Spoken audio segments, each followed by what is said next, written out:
प्यारे बच्चों नमस्कार। मेरा नाम है शिव कुमार यादव और शिव डीपी लर्निंग पर आपका स्वागत है। हम आज आपको कक्षा 11 के एनसीईआरटी गणित में समुच्चय के प्रकारों की डेफिनेशन समझाएंगे। इससे पहले वीडियो लेक्चर में हमने समुच्चय के 4 प्रकार की डेफिनेशन समझा दिया है, जिसमें पहला वाला आपका रिक्त समुच्चय, दूसरा एकल समुच्चय, तीसरा परिमित समुच्चय और चौथा आपका अपरिमित समुच्चय था। हमने वहाँ पर बताया था कि समुच्चय के कुल 11 प्रकार होते हैं, जिसमें से 4 हमने कंप्लीट कर लिया है। अब आज आगे 5वां, 6वां, 7वां, 8वां, 9वां, 10वां और 11वां मैं आपको करवाऊंगा। ठीक है, अगर आप मेरे द्वारा बताए गए चीज़ों का नोट्स बनाना चाहते हैं तो मैं यहाँ पर लिख भी दिया हूँ, आप उसे उतार सकते हैं। मैं यहाँ बगल हो जाता हूँ, आप इसे चाहें तो अपने कॉपी में उतार लीजिए। एक अच्छा नोट्स आपको समुच्चय का मिल जाएगा।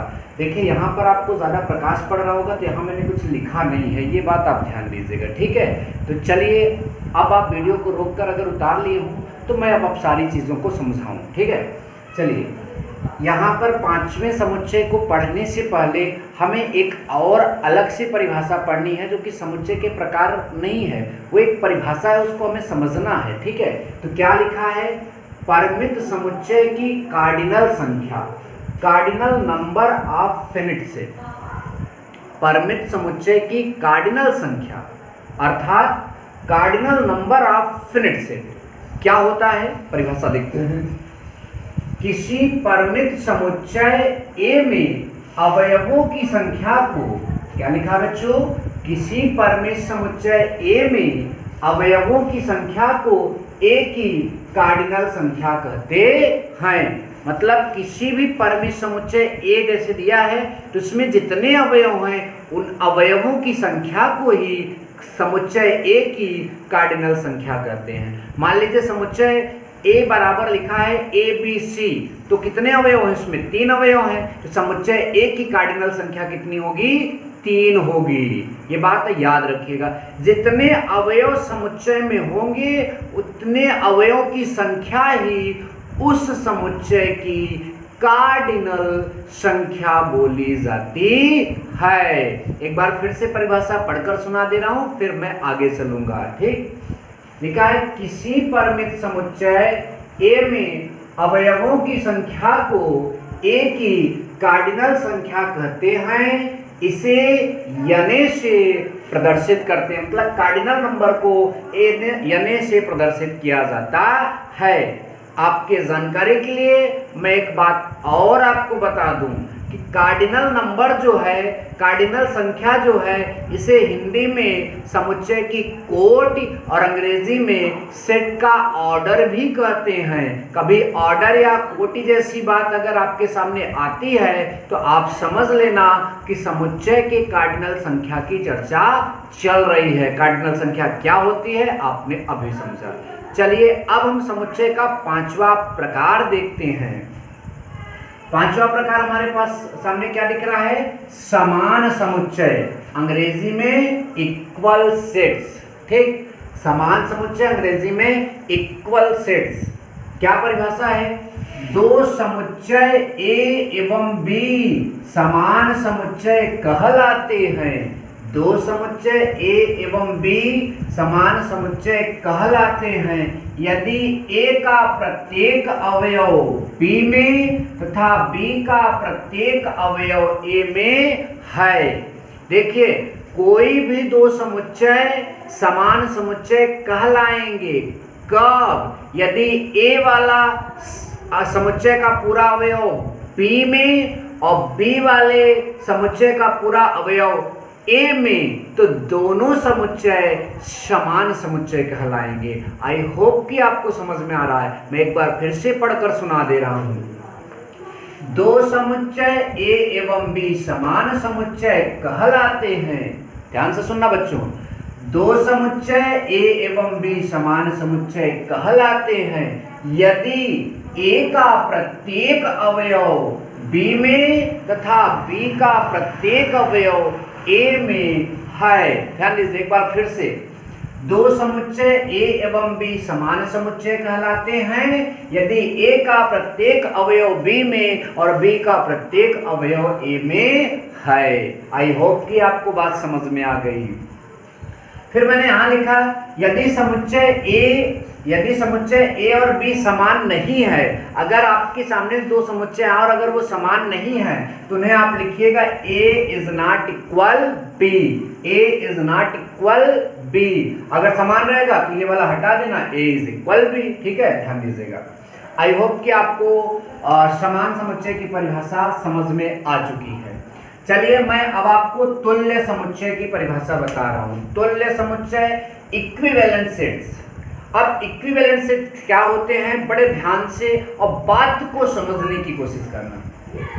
लिखा है दो परिमित समुच्चय ए तथा बी तुल्य समुच्चय कहलाते हैं। ठीक, तुल्य समुच्चय से इक्विवेलेंट सेट कहते हैं। दो परिमित समुच्चय ए तथा बी तुल्य समुच्चय कहलाते हैं यदि ए में अवयवों की संख्या बराबर बी में अवयवों की संख्या। देखिए, दो समुच्चय ए और बी तुल्य समुच्चय कहलाते हैं कब, यदि ए में अवयवों की संख्या बराबर हो बी में अवयवों की संख्या। अर्थात दो समुच्चय दिए जाएं और दोनों में अवयवों की संख्या बराबर हो तो वो दोनों तुल्य समुच्चय बोले जाएंगे। अब यह जरूरी नहीं कि अवयव भी वही हो, अवयवों की केवल संख्या बराबर हो तो दोनों तुल्य समुच्चय बोले जाएंगे। जैसे फॉर एग्जांपल में मैं ए बराबर ले लेता हूँ 1 2 3 और मैं बी बराबर ले लेता हूँ ए बी सी। इसमें कितने अवयव हैं, 3, और इसमें कितने अवयव हैं, 3। तो अवयवों की संख्या बराबर होने के कारण ए और बी दोनों तुल्य समुच्चय हैं, दोनों एक दूसरे के इक्विवेलेंट सेट्स हैं। आई होप कि आपको यह बात समझ में आ गई है। देखिए, और जो संख्या, अब किसी समुच्चय में अवयवों की संख्या को कार्डिनल संख्या कहते हैं, अभी पढ़ा। तो ए में अवयवों की संख्या को Na से, क्योंकि कार्डिनल संख्या Na से, और बी में अवयवों की संख्या Nb से प्रदर्शित किया जाएगा। तो याद रखना, अगर समुच्चय ए और समुच्चय बी हैं तो उस केस में Na इक्वल Nb हो गया तो दोनों आपस में इक्विवेलेंट होंगे, दोनों आपस में तुल्य समुच्चय होंगे। ठीक, यह बात हमेशा याद रखिएगा। चलिए आगे चलते हैं। 7वां हमारा लिखा है, ठीक है, 6वां हो गया। 7वां हमारा लिखा है उप समुच्चय, अंग्रेजी में सबसेट्स कहते हैं। उप समुच्चय को अंग्रेजी में सबसेट्स कहते हैं। ठीक है, अब चलिए इसकी परिभाषा पढ़ लेते हैं और फिर आपको समझाते हैं। लिखा है यदि दो समुच्चय ए व बी इस प्रकार है कि ए का प्रत्येक अवयव बी में है तो ए को बी का उपसमुच्चय कहते हैं। मतलब दो समुच्चय दिया जाए ए और बी, ठीक, दो सेट दिए जाए ए और बी, और ए का सारा अवयव, पूरा का पूरा अवयव किसमें हो, पी में हो, तो इस ए को बी का उप समुच्चय कहते हैं। यही यहाँ लिखा गया, मैं फिर से पढ़ दे रहा हूं, उसके बाद एग्जाम्पल इसका समझाऊंगा। देखो क्या लिखा है, यदि दो समुच्चय ए व बी इस प्रकार हैं कि ए का प्रत्येक अवयव बी में है तो ए को बी का उप समुच्चय कहते हैं। मतलब दो समुच्चय ए और बी रहेंगे और उसमें ए का पूरा अवयव बी में मिल जाए तो जो ए हो, मतलब जो ए होगा वो बी का उप समुच्चय कहलाता है। ध्यान देना, ए को बी का उप समुच्चय कहेंगे, इस बात को हमेशा याद रखना, ठीक है। और प्रतीकात्मक भाषा में, मतलब सांकेतिक भाषा में इसे ए और इस चिन्ह से प्रदर्शित किया जाता है या फिर लिखा जाता है, ठीक। और पढ़ेंगे क्या, अगर ऐसे लिख दिए हैं तो पढ़ेंगे भैया ये चिन्ह किसका है, उपसमुच्चय का, और उपसमुच्चय को अंग्रेजी में क्या कहते हैं, सबसेट कहते हैं। तो हम इसे ऐसे पढ़ेंगे, A subset of B, A subset of B. फिर से सुनो, ए सबसेट ऑफ बी, और हिंदी में ए बी का उप समुच्चय है, या फिर ऐसे भी बोल सकते हो बी का उप समुच्चय ए है, ऐसे भी बोला जा सकता है, ठीक। अब आगे क्या लिखा है, यदि समुच्चय ए समुच्चय बी का उपसमुच्चय नहीं है, मान लो किसी कंडीशन में ए के सारे अवयव बी में ना दिखाई दे, तो उस समय समुच्चय ए बी का उपसमुच्चय नहीं होगा, और जब नहीं होगा तो इसे प्रतीकात्मक भाषा में ए और इस सबसेट वाले चिन्ह को हम ऐसे काट देंगे, बी लिखा जाता है। इसे लिखा ऐसे जाता है। अब पढ़ेंगे क्या, इसको पढ़ते थे ए सबसेट ऑफ बी, इसे क्या पढ़ेंगे, ए is not subset of B, A is not subset of B।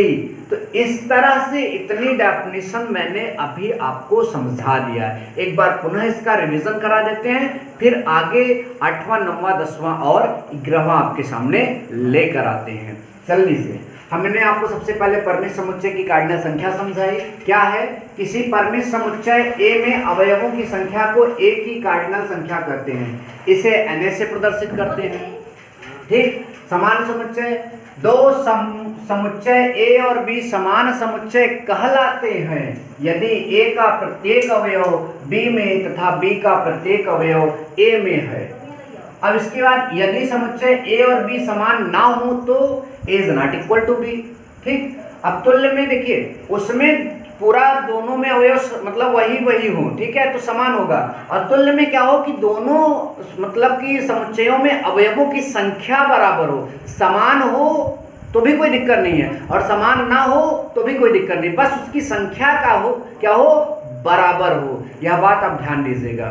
ठीक, तो तुल्य समुच्चय को इक्विवेलेंट सेट अंग्रेजी में कहते हैं। उसकी परिभाषा, दो परमित समुच्चय ए तथा बी तुल्य समुच्चय कहलाते हैं यदि ए में अवयवों की संख्या बराबर बी में अवयवों की संख्या, और तब Na is equal to NB से हम इसे प्रदर्शित कर सकते हैं। ठीक है, नाउ उप समुच्चय अभी भी बताया, ए का सारा अवयव बी में होगा तो ए जो है बी का उप समुच्चय होगा, लिखा भी यही है।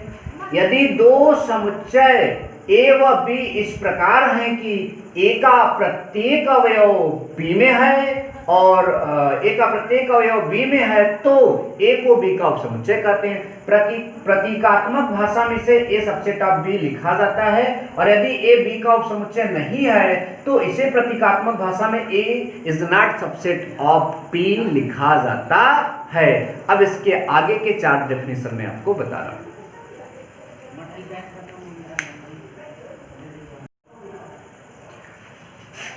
तो चलिए अब हम 8वां और 9वां समझते हैं, इसके बाद 10वां और 11वां और समुच्चय की पूरी डेफिनेशन खत्म हो जाएगी आज की क्लास में। तो चलिए देखते हैं। अब आया आपकी हेडिंग उचित उपसमुच्चय तथा अधिसमुच्चय। मैंने प्रकार में ये बोला नहीं था, लेकिन अब इससे रिलेटेड है तो मैं यहाँ पर इसको ले ले रहा हूँ। ठीक, तो 8वां क्या है बच्चों, उचित उपसमुच्चय तथा अधिसमुच्चय। अंग्रेजी में इसे प्रॉपर सबसेट एंड सुपरसेट, अर्थात हम उचित उपसमुच्चय को प्रॉपर सबसेट बोलेंगे और अधिसमुच्चय को हम सुपरसेट बोलेंगे। तो अब इनकी डेफिनेशन क्या है वो मैं समझाता हूं। देखिए यहां जो लिखा है, पहले मैं इसे पढ़ दूं उसके बाद में इसका मतलब समझाऊं। यदि दो समुच्चय ए व, देखिए यहां प्रकाश पड़ रहा है, यहां कुछ नहीं लिखा, मैं बार बार बोल रहा हूं। यदि दो समुच्चय ए व बी इस प्रकार हैं कि ए सबसेट ऑफ बी। अब देखिए ये अभी हमने पिछले डेफिनेशन में इसको समझाया, ए सबसेट ऑफ बी मतलब ए बी का उप समुच्चय है, इसका मतलब ए के सभी अवयव बी में होंगे। ये डेफिनेशन में मैंने अभी बताया था पीछे। अगर ऐसा है तथा बी में कम से कम एक अवयव ऐसा है जो ए में नहीं है, मतलब ए के सभी अवयव बी में होंगे अगर ए जो है बी का सबसेट है। ठीक, तो ए के सभी अवयव बी में होंगे, लेकिन बी का कम से कम एक अवयव ए में नहीं होगा, तभी ए को बी का उचित उपसमुच्चय और बी को ए का अधिसमुच्चय कहते हैं। एक एग्जांपल लेता हूं, बेहतर समझ में आ जाएगा। ठीक, जैसे देखिए हमारे पास ए बराबर दिया है 1 3 5 7 और बी बराबर दिया है 1 2 3 5 7। बस ध्यान से देखिए। अब अगर हम समुच्चय ए और समुच्चय बी का कंपेयर करें तो समुच्चय ए जो है समुच्चय बी का उप समुच्चय है। देखिए, हमको उचित उप समुच्चय और अधिसमुच्चय समझाने के लिए पहले ए जो है बी का उप समुच्चय होना चाहिए। ए बी का उप समुच्चय है, मतलब ए के सभी अवयव बी में होने चाहिए। देखिए है क्या, 1 वहां है, 3 वहां है, 5 वहां है, 7 वहां है। ठीक, तो ये तो ए बी का उपसमुच्चय हो गया। उसके बाद क्या लिखा है, बी में कम से कम एक अवयव ऐसा है जो ए में नहीं है। तो देखिए 2 यहाँ है लेकिन इसमें नहीं है, तो बी में कम से कम एक अवयव ऐसा है जो ए में नहीं है। अधिक से अधिक तो चाहे जितने हो, लेकिन कम से कम एक अवयव ऐसा हो जो ए में ना हो, तो उसी कंडीशन में ए को बी का उचित उपसमुच्चय और बी को ए का अधिसमुच्चय कहते हैं। फिर से एक बार देखिए, यदि 2 समुच्चय ए और बी इस प्रकार हैं कि ए सबसेट ऑफ बी, मतलब ए के सभी अवयव बी में हैं और ठीक है, तो सबसेट बोला जाएगा। तो ए सबसेट ऑफ बी रहे तथा बी में कम से कम एक अवयव ऐसा हो जो ए में नहीं है, तो ए को बी का उचित उपसमुच्चय और बी को ए का अधिसमुच्चय कहते हैं। अब इन्हें सिंबलों में कैसे प्रदर्शित करते हैं वो मैंने यहाँ 2 तीर में आपको समझा दिया है। आइए देखते हैं। यदि समुच्चय ए समुच्चय बी का उचित उपसमुच्चय है, यदि ये कंडीशन आ गई तो इसे हम इस तरह से लिखते हैं। तो देखिए यहाँ लिखा है, यदि ए बी का उचित समुच्चय ए समुच्चय बी का उचित उपसमुच्चय है तो इसे हम इस तरह से लिखते हैं। और पढ़ेंगे क्या, अब चूंकि ये आपका उचित उपसमुच्चय के बारे में बताया गया, उचित उपसमुच्चय को प्रॉपर सबसेट बोलते हैं, हम इसे पढ़ेंगे A proper subset of P. Definition समझे रहिए ताकि एक्सरसाइज के क्वेश्चन आपको अच्छे समझ में आए।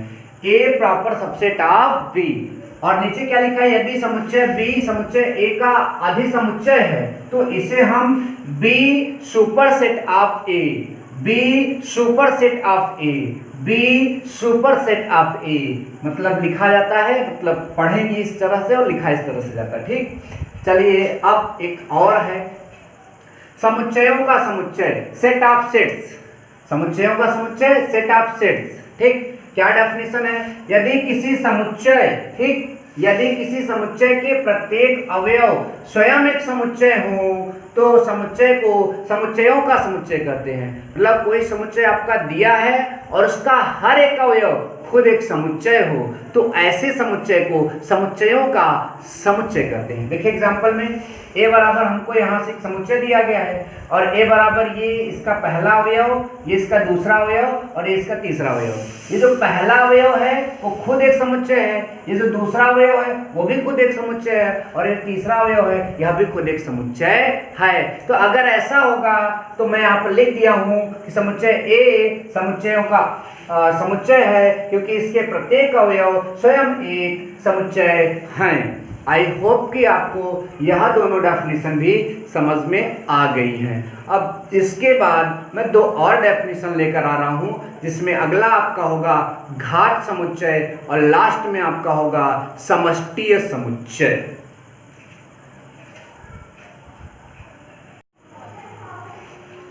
चलिए तो आखिरी के 2 और बचे हैं, इनको भी जल्दी से कर लेते हैं। ठीक, घात समुच्चय 10वां नंबर और समष्टीय समुच्चय 11वां नंबर। ठीक, इनको जल्दी से करते हैं। देखिए परिभाषा घात समुच्चय की क्या है, समुच्चय ए के सभी उप समुच्चयों को समुच्चय ए का घात समुच्चय कहते हैं। इसे पीए से प्रदर्शित करते हैं। ठीक, फिर से एक बार देखिए, समुच्चय ए के सभी उप समुच्चयों को समुच्चय ए का घात समुच्चय कहते हैं। इसे पीए से प्रदर्शित करते हैं। अब इसका मतलब क्या हुआ, मतलब कोई समुच्चय ए दिया जाएगा, उसके जितने उप समुच्चय बनेंगे उन सभी समुच्चयों को ले जाकर एक और समुच्चय बना दीजिए तो वो घात समुच्चय होगा। ये इसका मतलब है। जैसे यदि a बराबर 1 2 3 इस तरह से एक समुच्चय है, तो इस ए के उप समुच्चय निम्नलिखित हैं, मतलब यहाँ इसके उप समुच्चय बना दिए। तो देखिए कैसे किसी एक समुच्चय के उप समुच्चय निकाले जाते हैं, मैं आपको बता रहा हूँ। सबसे पहले फाई जो है वो हर एक समुच्चय का उप समुच्चय होता है, और इसके बाद उसके सिंगल सिंगल अवयव को निकालिए। एक इसका उप समुच्चय है, 2 भी है, 3 भी है, क्यों है अभी बताऊंगा। फिर 1 और 2 भी, फिर 1 और 3 भी, फिर 2 और 3 भी, फिर 1 2 3 भी, ठीक है। तो ये यहाँ जितने लिखे गए हैं वो सब एक के क्या हैं, उप समुच्चय। अब अकॉर्डिंग टू उप समुच्चय की डेफिनेशन वो कहता है कि अगर फाई इसका उप समुच्चय है तो फाई उसमें शामिल होना चाहिए, और है भी। कुछ लोग कहेंगे दिख तो नहीं रहा है, तो देखिए 1 2 3 हटा दो, क्या बचा, कुछ नहीं, और कुछ नहीं को तो फाई कहते हैं। फिर 1 भी इसका उप समुच्चय है तो 1 भी वहां होना चाहिए, है। 2 भी उसका उप समुच्चय है तो 2 भी वहां होना चाहिए, है। तो ये सब उसके उप समुच्चय, तो ये सब वहां पर होने चाहिए, है। तो ये हो गया, ठीक है। एक का उप समुच्चय ये हो गया। तो घात समुच्चय क्या होगा, तो घात समुच्चय को पीए से रिप्रेजेंट करते हैं, तो पीए बराबर एक मझला ब्रैकेट बनाएंगे और उसमें सारे अवयव ले जाकर भर देंगे, तो ये घात समुच्चय होगा। अर्थात घात समुच्चय निकालने के लिए दिए गए समुच्चय के सबसे पहले उप समुच्चय निकाल लीजिए, और फिर उन्हीं उप समुच्चय को ले जाकर एक और समुच्चय बना दीजिए, तो वह दिए गए समुच्चय का घात समुच्चय होता है। ठीक, आई होप कि समझ में आया होगा आपको। नाउ नंबर लास्ट है आपका 11 नंबर, समष्टीय समुच्चय, यूनिवर्सल सेट। डेफिनेशन 2 बार मैं पढ़ ले रहा हूं, फिर आपको समझाता हूं। किसी दिए गए निश्चित संदर्भ में, जी हाँ बच्चों, किसी दिए गए निश्चित संदर्भ में दिए हुए समस्त समुच्चय एक निश्चित समुच्चय के उप समुच्चय हैं, तो इस निश्चित समुच्चय को समष्टि समुच्चय कहा जाता है। कुछ पल्ले तो नहीं पढ़ा होगा, फिर भी कोशिश करता हूँ।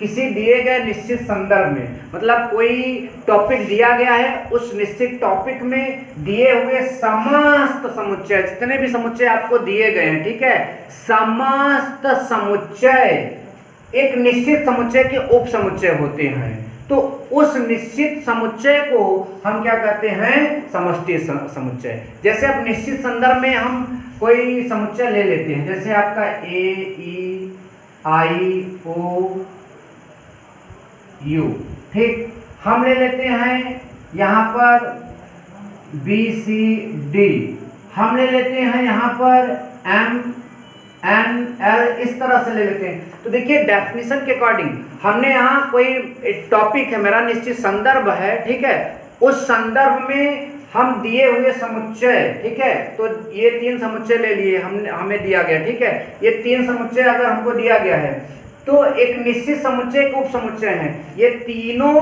किसी निश्चित समुच्चय के क्या हैं, उप समुच्चय। अगर ये किसी निश्चित समुच्चय के उप समुच्चय हैं तो ये तीनों समुच्चय के अवयव उसमें होने चाहिए। तो आप गेस करें ऐसा क्या हो सकता है जिसमें तीनों समुच्चय के अवयव वहां पर मतलब कि मिल जाए।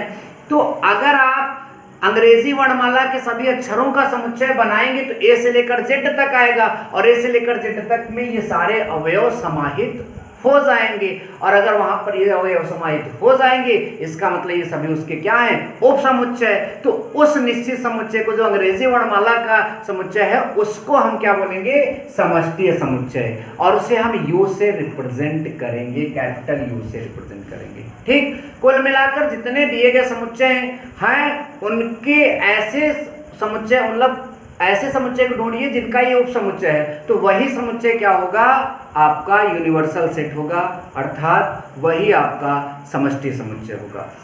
आई होप कि आपको मैंने जितने डेफिनेशन बताई आप सभी को बहुत अच्छे समझ में आया होगा। अगर समझ में आया है तो बच्चों प्लीज़ वीडियो को लाइक और शेयर करना ना भूलें, और आप हमारे चैनल पर पहली बार हो तो चैनल सब्सक्राइब करना भी ना भूलें, और सब्सक्राइब करने के बाद रुक मत जाना, घंटी आएगी उसको भी दबाना मत भूलिएगा। आज की क्लास में बच्चों इतना ही, मिलेंगे नेक्स्ट वीडियो में, तब तक के लिए good bye, take care and जय हिंद।